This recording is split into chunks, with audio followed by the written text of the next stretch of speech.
Welcome back to Up and Smoke, all about barbecue. I'm Becky, and today I'm doing hot and fast brisket. Finally tried this for the first time just a few days ago and was amazed by the results and not sure if I'm going to go back to low and slow. So that's what I am cooking up today. I'm going to cook it at 300 where I normally cook it at like 225, 250. Usually 225 is my sweet spot. But today I have so far just trimmed off some of the really hard white fat on my brisket, and I'm actually rendering it in a pot behind me that I'm going to use a little of that later when I wrap it up. So for now, I'm going to start applying my spices.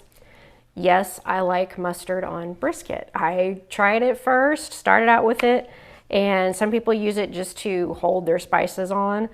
But to me, it does add this nice little zing to the brisket that when I haven't used it, I've kind of missed it.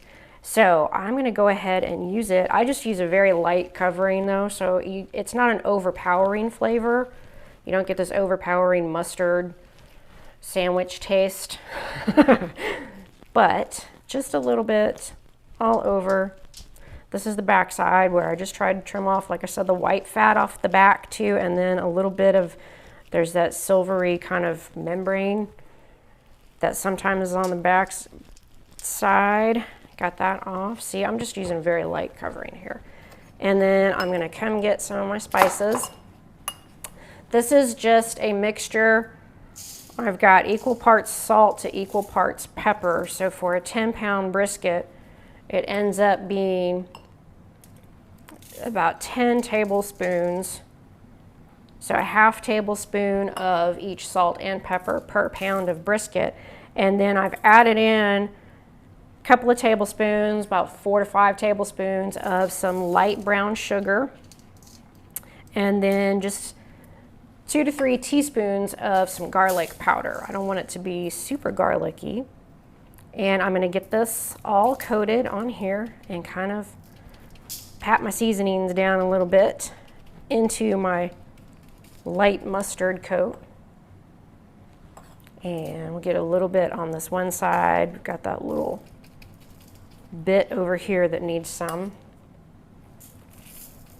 And I'm gonna worry more about the sides once I flip it, which I am almost ready. I think that's ready to be flipped. And so now we go to the fat side where I have trimmed down, again, just the hard stuff. I still like leaving a little layer of fat, just about 1/4 of an inch, because I've noticed the times that I've really trimmed the fat way down to where you have a lot of exposed meat. To me, the end result seemed like the meat was more prone to drying out when I've done that. So I'm gonna leave some of that on. I've scored through some of it where it's still kind of the white fat. It's not super hard though, but like I said, I trimmed off the thick hard fat. And then just gonna get this side coated up a little bit on the side. Just a teeny bit, get it all rubbed around, and then I'm gonna season up this side. I'm gonna, like I said, pat it into the sides a little bit and get it all patted down. I'm gonna get this all covered, and we'll be out at the grill making sure it gets to 300 and get this bad boy on. Okay, so we are ready to get our brisket onto our grill. I have some water down in my drip pan this time. I put some water that I already got a little bit hot, so it can already start getting in there. And supposedly the water, as it creates steam, evaporates, it attaches to the meat and attracts more smoke to the meat. And I'm gonna stick my thermometer probe in, which I just forgot. I don't want my kettle grill open for too long since I am using a kettle grill. And I'm gonna stick this towards the fattest part, the round.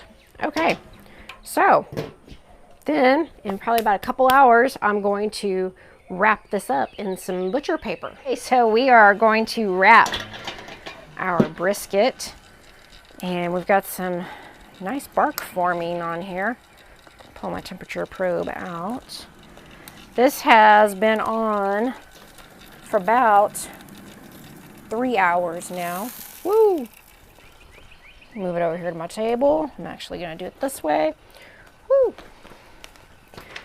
And we're going to go long ways. Woo!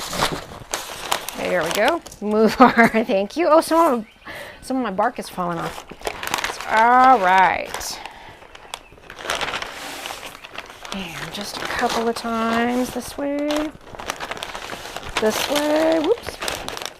And that means our bark is really good. I'm going to take these off. These are causing me more of a problem. Tuck these under really good. And I may actually decide to move this to a pan again. Put it back on. For now, get our probe. Can't forget that. Whew, it's hot. I'm going to get it about the same place I had it before. Get it all covered back up, and then we wait till we get to about that 195, 200 degree range.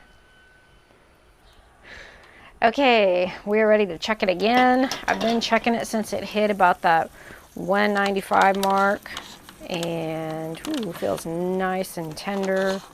Ooh, that feels really tender. That's what I want. Oh, and there's my paper squeaking. So it is nice. Once we break through that paper, it's nice and tender, just like I want. So we are ready to get this off and rest it.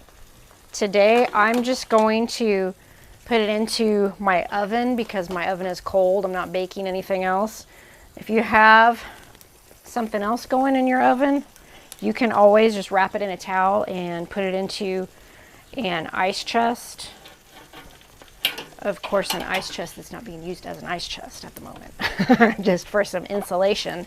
So a couple ways you can rest it, but that's where we're at now. We're going to let this rest for a couple hours before we taste it.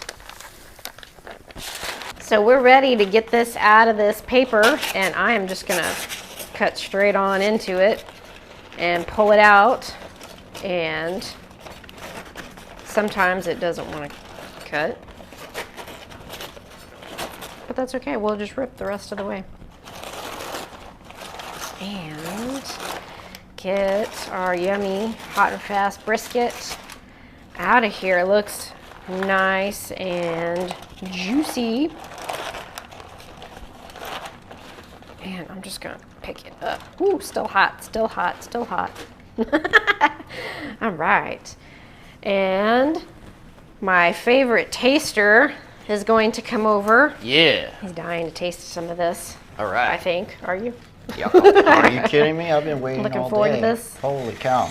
Yeah. I'm gonna move this over, right? Yeah, just move that. Get this out of the way. A little bit. We got some au jus. Au jus? How do you say that? Au jus, something like that. Yeah, I don't know. Juice is what I say. Got some good and delicious juice that we're gonna save. And this is nice and juicy. Ooh, do you want this nice big Yes, I end do. here? We got some burnt end going on there. That's Yeah. not super burnt, but that's good. All right. Looks good, nice and juicy. We got lots of juiciness. I should have turned this a Yeah. little bit. Let me get the So you can camera see. in here. This is Oh wow, lots of juice. the old-fashioned way of getting. I think these are like, I cut thick slabs. Ooh, look at all that Whoa. juice. Woo, yeah, look at that squeezing out of there. Wow. Okay. Got a little bit of a smoke ring. I think I got a little bit less of a smoke ring this time, but That you got looks two great. knives. Looks good. Okay. We gotta taste this. All right. I'm really loving this hot and fast You got a bigger brisket. piece than me. Well, there's more. I don't, Yes. you know, you can cut some more if you want. And it just looked so tasty that I couldn't resist. I had to cut off a whole bunch of it. Huh. Wow. Good. Okay. No, this is not. This is Talking more about than good. This is phenomenal. So, in less than half the time of doing a low and slow, About half the don't- time. This brisket was almost 11 pounds. So at 300, it took right around 5 hours, probably somewhere between 4.5, 5 hours, not including the rest time. Got to make sure you give it plenty of time to rest. At the very least 1 hour, 2 to 3 hours is best. Some go up to 4 hours. If you can wait that long, because it was smelling really good. Are you going to say something more about it? Are you ever going to go back to low and slow after this? I don't think so. This is really good. And if you don't have to take quite so long, I might even try going a little hotter than 300. I've heard there's some going 400 on their brisket and having awesome results. And you see a little bit of the smoke ring. I think we got more smoke ring last time, but this one still has a nice little bit of pink. And try not to touch it with my fork, although that piece is going to be yours anyway. Yeah. That All next right. piece. Excellent. So, yeah, hot and fast brisket. that's amazing. The way to go. Yeah, you don't have to spend all that time unless you really want to, unless you want to, unless you're a guy, you want to go, oh, honey, I spent all night out there. Look at how much work I did for you. Then maybe, yeah, go for it. But otherwise, yeah, I don't know that I'm going back to low and slow, especially when I'm going to try to make it for a party or for friends or family. I almost said family, which is a word too.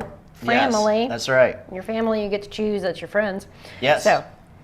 So, hot and fast brisket. Tastes really good. So I guess we're done. Thank you so much for watching, and subscribe to our channel. Hit that notification bell so you can find out when we upload more of our videos and check out some of the other videos. And thanks again for watching. We'll see you next time.